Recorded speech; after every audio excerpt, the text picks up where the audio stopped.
കൃഷ്ണ ഗുരുവായൂരപ്പ ശരണം. ഹരകൃഷ്ണ ചാനലിലേക്ക് ഏവർക്കും സ്വാഗതം. ഭൂലോക വൈകുണ്ഠമെന്ന് പ്രസിദ്ധിയാർജിച്ച ഗുരുവായൂർ ക്ഷേത്രത്തിൻ്റെ മഹാത്മ്യം വളരെ മഹത്വമുള്ളതാണെന്ന് നമുക്കേവർക്കും അറിയാമല്ലോ. സ്രഷ്ടാവായും രക്ഷിതാവായും ഭക്തർക്ക് അഭയവും ആശ്രയവുമായി ആനന്ദമൂർത്തിയായി വിളങ്ങുന്ന നമ്മുടെ ഗുരുവായൂരപ്പ ഭഗവാനായ ഉണ്ണിക്കണ്ണനെയാണ് നാം ഏവരും പ്രാർത്ഥിക്കുന്നത്. ഗുരുവായൂരപ്പ ഭഗവാന്റെ ദർശന പുണ്യം ലഭിക്കുക എന്നത് ജന്മാന്തര സുഹൃതമാണ്.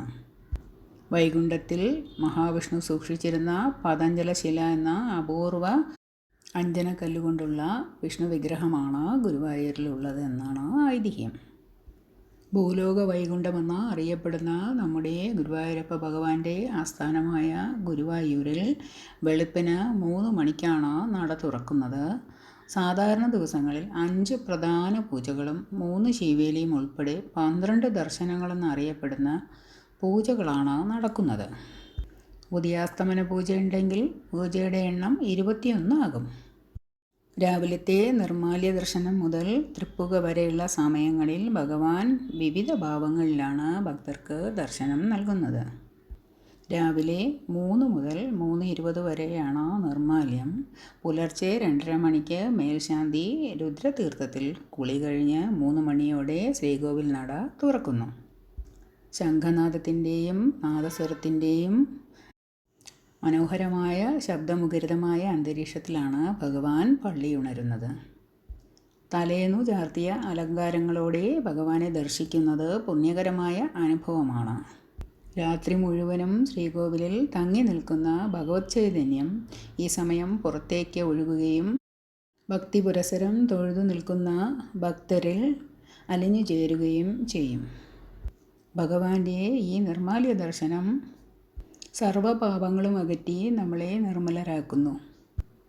3:20, 3:30 മണിക്കാണ് തൈലാഭിഷേകം നടത്തുന്നത്. വാകച്ചാർത്ത്, ശംഖാഭിഷേകം എന്നിവയും ഏകദേശം ആ സമയത്താണ് നടത്തുന്നത്. തലേ ദിവസത്തെ ആടയാഭരണങ്ങൾ നീക്കിയ ശേഷം ഭഗവാന് തൈലാഭിഷേകം നടക്കും. ശുദ്ധമായ നല്ലെണ്ണയാണ് അതിന് ഉപയോഗിക്കുന്നത്.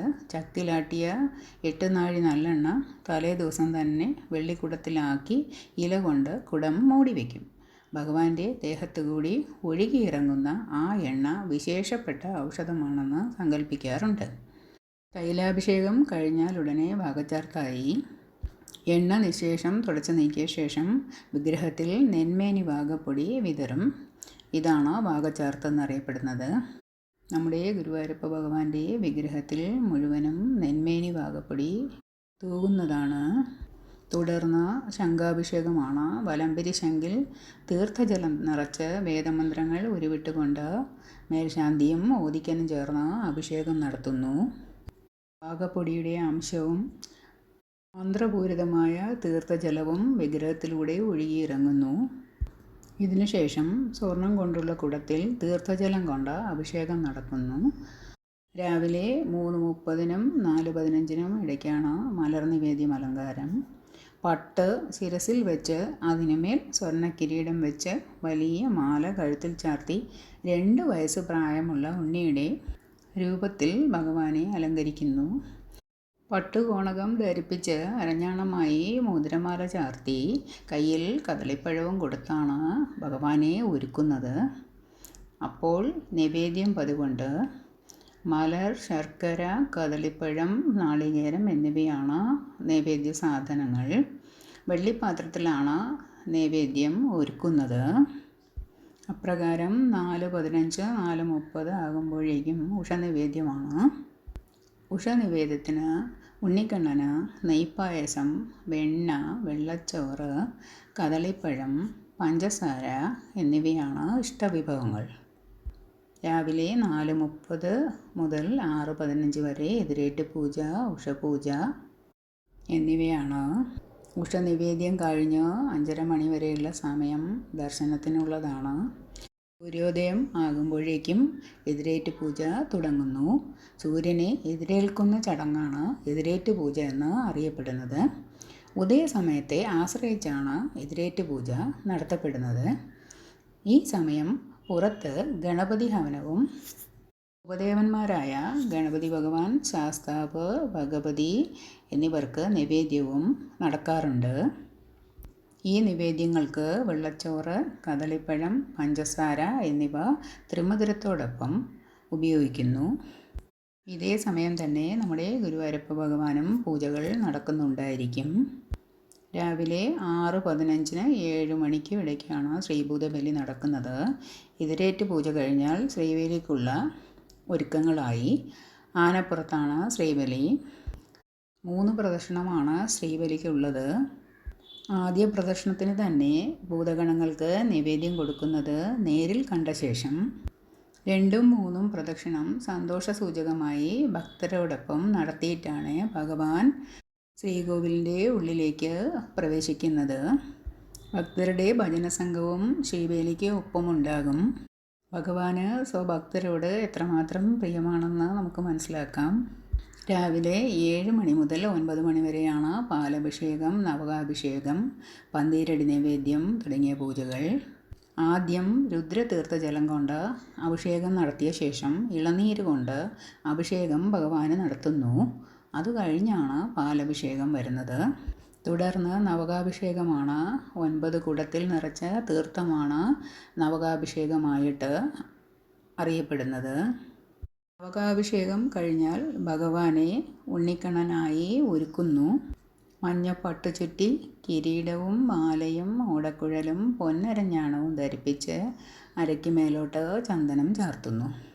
ഒരുക്കം കഴിഞ്ഞാണ് പന്തീരടി പൂജ. നിഴലിന് 12 അടി നീളമുള്ള സമയത്ത് നടത്തുന്നതിനാലാണ് പന്തീരടി പൂജ എന്ന് പറയപ്പെടുന്നത്. ഈ സമയത്തും ഭഗവാന് നൈവേദ്യമുണ്ട്. പായസവും ചോറുമാണ് അപ്പോഴത്തെ നൈവേദ്യം. കൈക്കുത്തരി കൊണ്ടുള്ള ചോറാണ് ഭഗവാന് നൈവേദിക്കുന്നത്. പന്തീരടി പൂജ നടത്തുന്നത് ഓദിക്കന്മാരാണ്. മണ്ഡലകാലത്താണെങ്കിൽ നമ്മുടെ ഗുരുവായൂരപ്പ ഭഗവാന് പഞ്ചഗവ്യം കൊണ്ടുള്ള അഭിഷേകവും ഉണ്ട്. ഭഗവാന്റെ നിർമ്മാല്യ ദർശനം സർവ്വപാപങ്ങളും അകറ്റി നിർമ്മലരാക്കുന്നു എന്ന് പറഞ്ഞതുപോലെ വാഗച്ചാർത്ത് ദർശിച്ചാൽ നമ്മുടെ ജീവിതത്തിലെ അരിഷ്ടതകൾ മാറുന്നതാണ്. തൈലാഭിഷേക ദർശനം നമ്മുടെ രോഗങ്ങളിൽ നിന്ന് മുക്തി ലഭിക്കുന്നതാണ്. പാലഭിഷേകം ദർശിക്കുകയാണെങ്കിൽ ശത്രുക്കളിൽ നിന്ന് സംരക്ഷണവും ലഭ്യമാകുന്നതാണ്. ഇപ്രകാരമാണ് വിശ്വാസം. ഒരുങ്ങി നിൽക്കുന്ന ബാലഗോപാല ഭാവത്തിലുള്ള നമ്മുടെ ഗുരുവായൂരപ്പ ഭഗവാന്റെ രൂപം ദർശിച്ചാൽ സന്താനങ്ങൾക്കുള്ള ദുരിതങ്ങൾ മാറുന്നതാണ് എന്നും വിശ്വാസമുണ്ട്. ശംഖാഭിഷേകം ദർശിക്കുകയാണെങ്കിൽ ഫലം ധനാഭിവൃദ്ധിയാണ് എന്നാണ് വിശ്വാസം. മനസമാധാനത്തിനും നേത്രരോഗശമനത്തിനും പന്തീരടി പൂജ കണ്ട് തൊഴുന്നത് ഉത്തമമാണെന്ന് മറ്റൊരു വിശ്വാസമാണ്. ശീവേലി ദർശനം സർവകാര്യ വിജയത്തിന് സഹായിക്കുമെന്നാണ് വിശ്വാസം. ഭഗവാനൊപ്പമുള്ള ശ്രീഭൂതബലി ദർശനം സന്താനലബ്ധി, ധനസമൃദ്ധി എന്നിവയ്ക്ക് ഉതകുമെന്നാണ് വിശ്വാസം. ഇനി മറ്റു പൂജകൾ നോക്കാം. രാവിലെ 9 മുതൽ 11:30 വരെ ദർശന സമയമാണ്. 11:30 മുതൽ 12:30 വരെ ഉച്ചപൂജയാണ്. ഉച്ചപൂജയ്ക്ക് വിപുലമായ ചടങ്ങുകളാണ് ഉള്ളത്. നൈവേദ്യമാണ് പ്രാധാന്യം.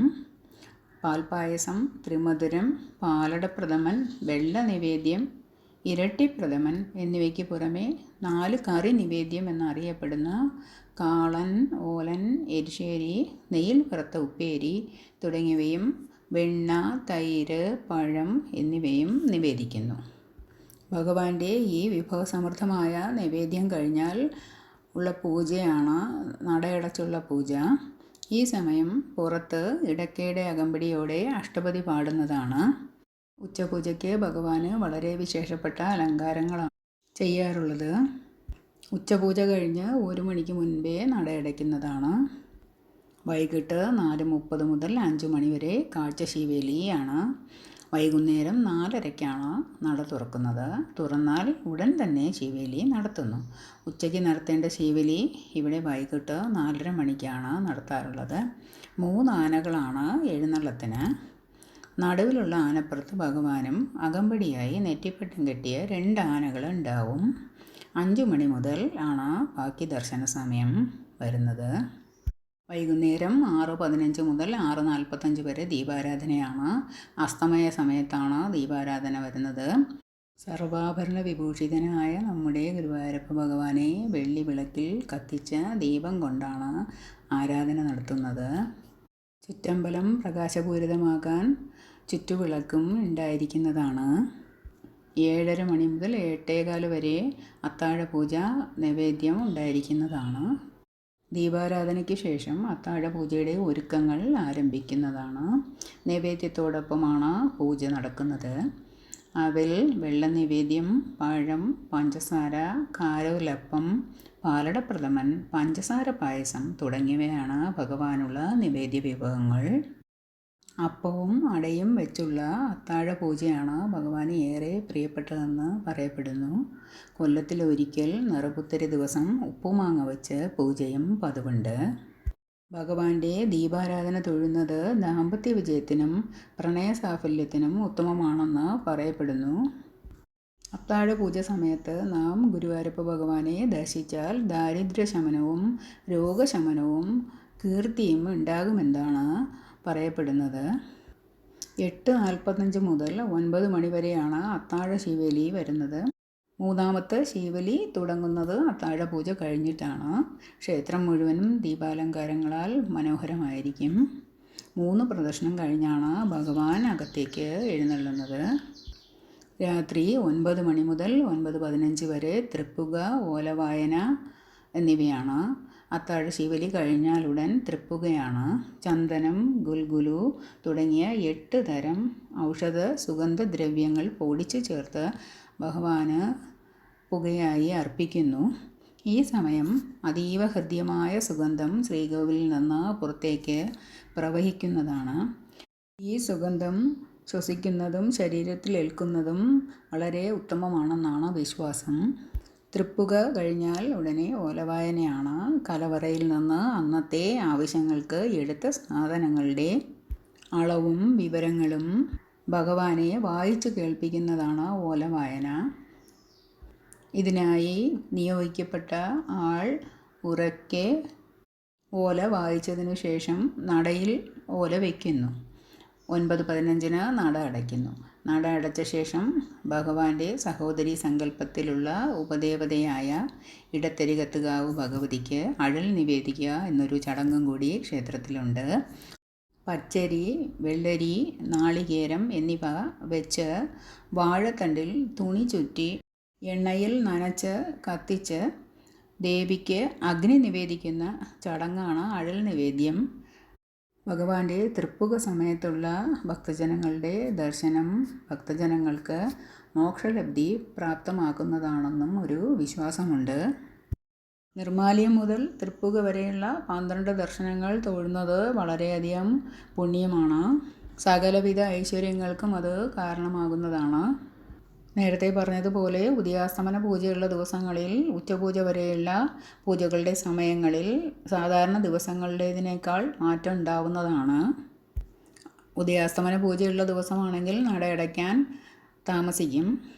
ഇപ്രകാരമാണ് നമ്മുടെ ഗുരുവായൂരപ്പ ഭഗവാന്റെ നിത്യപൂജകൾ. വളരെയധികം ആത്മസമർപ്പണത്തോടു കൂടി നമ്മുടെ ആചാര്യന്മാർ നൂറ്റാണ്ടുകളായി നടത്തുന്ന പൂജാകർമ്മങ്ങളും നിഷ്ഠകളും ഉപാസനകളും കൂടിയാണ് ഗുരുവായൂരിലെ ചൈതന്യത്തിൻ്റെ ഒരു ഹേതുവായി കരുതപ്പെടുന്നത്. ഇപ്രകാരം പ്രത്യക്ഷ ദൈവമായ നമ്മുടെ ഗുരുവായൂരപ്പ ഭഗവാൻ നമുക്കേവർക്കും സകലവിധമായ ഐശ്വര്യങ്ങളും ആരോഗ്യവും നൽകട്ടെ എന്ന് പ്രാർത്ഥിക്കുന്നു. ഹരേ കൃഷ്ണ. സർവം കൃഷ്ണാർപ്പണമസ്തു.